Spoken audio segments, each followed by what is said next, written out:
here we are, everybody, at the Season 2 finale of SeraphShares. This is bittersweet for me, just like it was at the end of Season 1. But I've got a great lesson for us today titled Never Stop Leveling Up. And we've got a lot of stuff to get through, so let's get on with it.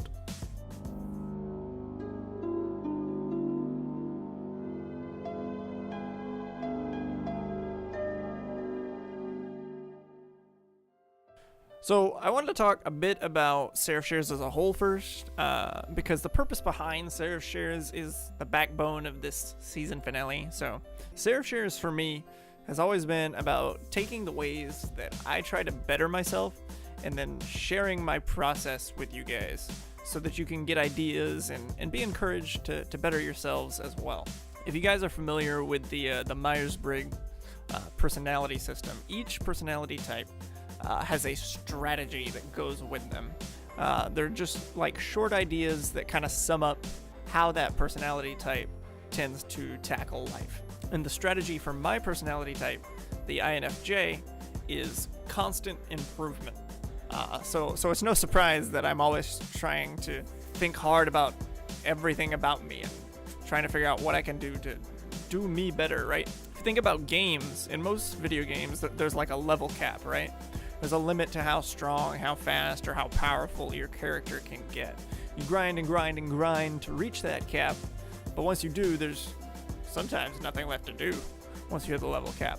But life is not like that at all. There's no level cap on life. You can always keep bettering yourself in so many different ways. And that is what SeraphShares has become for me. I don't think it's necessarily what it started out as exactly, but that's what it's become for me. Yes, it's largely me talking about how I'm bettering myself, but the reason I do that is so that you guys will be inspired and encouraged to better yourselves in your own ways. I want to, in bettering myself, be able to help other people better themselves. When I talk about habits, I want you guys to be thinking about your habits. And when I talk about entertainment and how it affects us, I want you guys to be thinking about how entertainment affects you. When I'm talking about insecurity, I want you guys to be thinking about those times when you feel insecure. The list goes on and on. I could say that for any SeraphShares I've ever done. I'm going to think about all these things either way, whether I'm talking about them with you guys or not. So ultimately, what I decided to do was share them with you guys. Share what I'm learning to help other people think and learn about themselves. There's always room to better yourself in some way. You don't have to be getting a degree. You don't have to be starting a new job or working through a new relationship. Just look at yourself and look at ways to improve. And I don't mean that to be like, how much do I suck at life and where can I get better? But like, what could I do better? Not necessarily with that like pessimistic attitude about it, but like, how can I be a little better in anything? None of us are perfect. So it's a constant process of sharpening up those rough edges, right? And with or without SeraphShares, that's what I hope that you guys will continue to do, because I'm going to continue to do it. Like I said earlier, like I'm going to think about these things regardless of whether SeraphShares is a thing or not. So I hope that you guys will continue to better yourselves each and every day.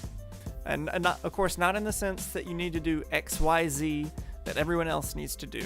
You should be working towards a better you, because you are the only you that the world will ever see. I know that's super cheesy and you've heard it a million times, but it's true. The best you doesn't look like the best me. It's completely different.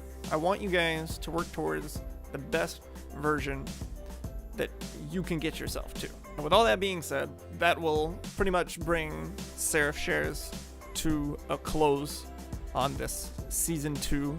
So we're going to talk a little bit about why exactly it's ending it all now. So for longtime fans of SeraphShares, you'll remember that I pretty much did the same thing last year around this time when I ended season 1. We did 20 episodes and then it went on break until the fall. This week is the 20th episode of season 2, so it seemed like the perfect time to stop it anyway. But that wasn't the only reason, of course. So why am I ending it? First, let me say that it should only be for a time. I fully intend on bringing SeraphShares back once again at some point in some capacity.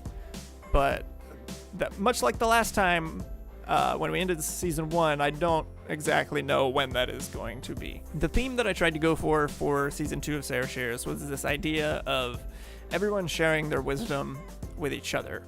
And I was trying to turn it into more than just me talking to you guys about something. I wanted to try to start discussion on what you guys were learning, so we could all share the wisdom together. As you may have noticed, that didn't particularly work, and maybe that was on me, I don't know. But from what it seems, you guys just kind of want to hear me talk and don't particularly have anything to add yourselves most of the time. And that's okay. Like, I'm not mad or frustrated that the vision I had for season 2 didn't really work out. I tried something different, it didn't work. It happens. All that being said, there's 2 main reasons that SeraphShares is ending. First of which is that I would like to make more drastic changes to the SeraphShares formula. Hold up, I just lost my place. How did this happen? We're going to talk about this. We're going to talk about this moment right here in just a second, as soon as I can find my place. Okay, here it is. My goodness, this is why. Okay. Gracious. So I would like to make more drastic changes to the SeraphShares format for a couple of reasons. Firstly, I really don't think doing them live is the best way to do them. Exhibit A, what just happened? I'm not a public speaker. I have learned public speaking, and I've gotten a lot better at it.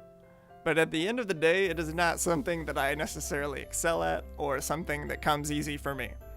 I think a big indication of that, other than literally what just happened in me completely losing my train of thought, the big indication that I had written down was when I came back a couple weeks ago and did SeraphShares for the first time in like a month.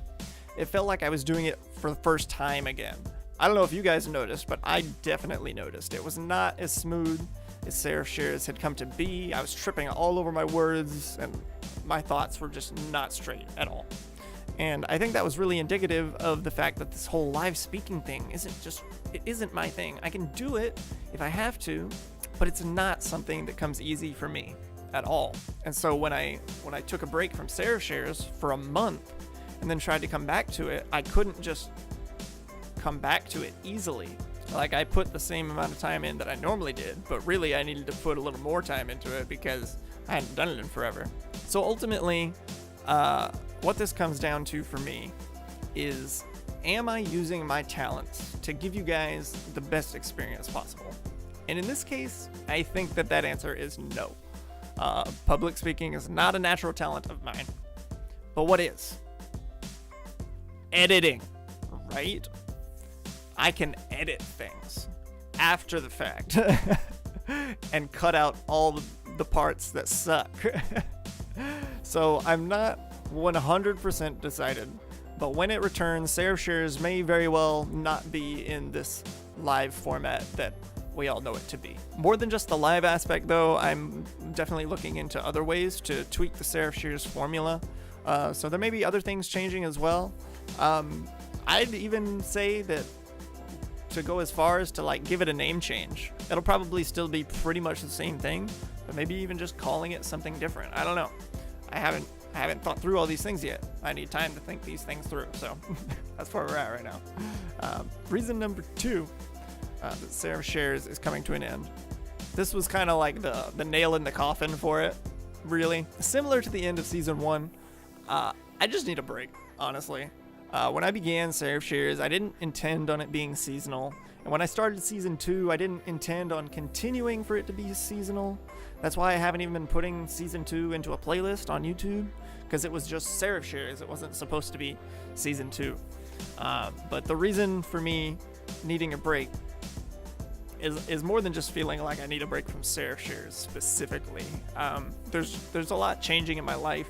There's lots of new responsibilities that I'm taking on, and I only foresee those changes growing into the rest of the year.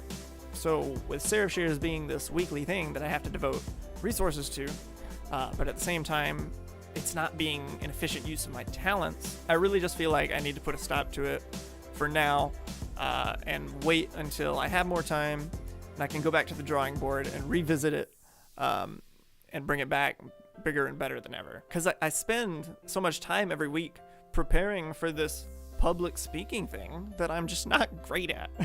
I'm okay. I'm okay. I've definitely gotten a lot better, but I'm just not great at it at all.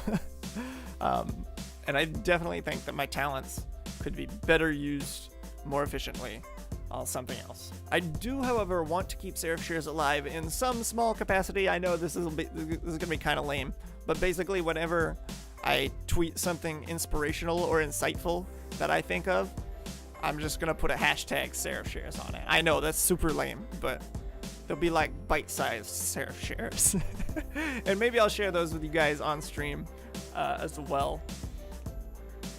Just whenever I think of something encouraging or insightful to say, I don't know. There'll be like little bite-sized SeraphShares for old time's sake, right? So that's the spiel. That's the rundown on what's happening with SeraphShares, or rather, the lack of much of anything happening with SeraphShares for the foreseeable future. It's bittersweet for me, of course. I know it'll be disappointing for some of you, but I do have one last call to action for you guys. I mentioned the Myers-Briggs personality test earlier. If you guys have not taken it and found out your personality type, I highly, highly, highly recommend you do so. I'm going to grab you a link in just a second. When I took this test years ago, maybe 5 years ago, I don't know, could have been more. When I took the test and read about my personality type, it's creepy how much it gets right. It is like me to a T. To a T. It's creepy how me it is. But what it does is it helps me learn about myself and what makes me me. It gives you your strengths and your weaknesses for your personality type. So you can look at what is your personality type good at, what can you rely on, and then what are your weaknesses? What do you have to try to work around to be the best you? It tells you about what your romantic relationships are going to be like, how you're going to be as a parent, all this very detailed things. And it's super, super insightful for you to learn about yourself and try to better yourself. So I highly, highly encourage you guys to take this test. If you have not, it'll take you maybe 15 minutes. I don't know. I don't remember how long it took me, but it's not a huge time commitment at all. Take this test, find out what your personality type is, read about it, and better yourself. But that is what I have for you guys tonight. I hope you take the test, come back and tell me what your personality type is. Not so that I can stalk you, but so that I'll know that you took the test. But thank you all for being here, not only for tonight, but every SeraphShares that you've ever tuned into or watched on YouTube. Like I said, it is bittersweet, but it's what has to happen. So I hope you guys enjoyed SeraphShares, and I hope you look forward to its eventual return.